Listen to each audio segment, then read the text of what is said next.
Pour moi, c'est naturel. Je ne me suis jamais posé la question. C'est vrai qu'un matin, c'était tôt, j'arrivais tôt, et il y a une personne que j'allais interviewer qui me dit est-ce que vous embauchez, est-ce que vous avez des personnes handicapées dans votre radio? Je lui dis non. Bon, voilà. Et elle arrive, alors elle voit une personne aveugle, une personne en fauteuil, elle me dit oh, attends, heureusement que vous n'avez pas de personne handicapée, parce que ça sera ça. Et elle a compris, j'ai une équipe, mais je ne me pose jamais la question.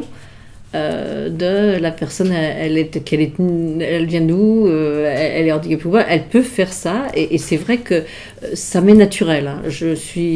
On a 40% à la revue de personnes handicapées, tout handicap, hein, une personne IMC, infirme cérébrale, malvoyant, enfin bon, mais je prends des gens parce que je pense qu'ils peuvent être aidés ou aider, ou être en capacité de faire ceci ou cela, mais je me suis jamais posé la question. La mixité, elle s'est fait toute seule.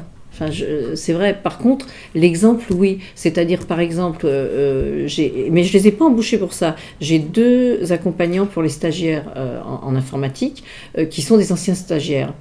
Je les ai pas du tout embauchés parce qu'ils sont anciens stagiaires. Je les ai embauchés parce qu'ils sont vraiment remarquables et que je me suis dit, attends, je vais pas aller chercher quelqu'un à l'extérieur alors que j'ai 2 personnes remarquables qui peuvent...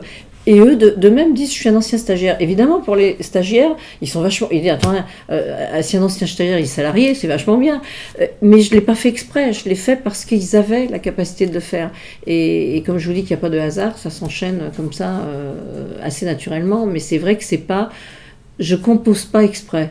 Voilà, ça se fait comme ça. Mais je pense que quand vous ne vous posez pas ces questions-là, ça se fait tout seul. La mixité, elle est partout. C'est vrai que j'ai jamais vécu autrement. Je vois pas la vie autrement qu'avec ce mélange des genres.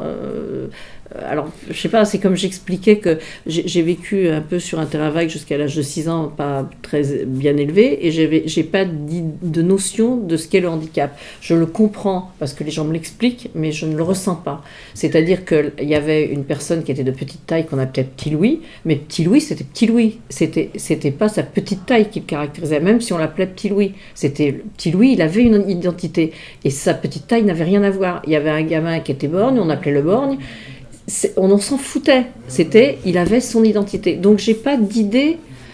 Jamais je ne peux penser à ce qu'est le concept de handicap. Alors je comprends ce que les gens me disent, mais je ne le ressens pas. Donc c'est peut-être ça qui fait que je trouve que les équipes sont tout à fait normales et normalisées. Bah oui, moi je trouve, mais bon, si vous me le dites, je vous crois sur parole que ça l'est pas totalement.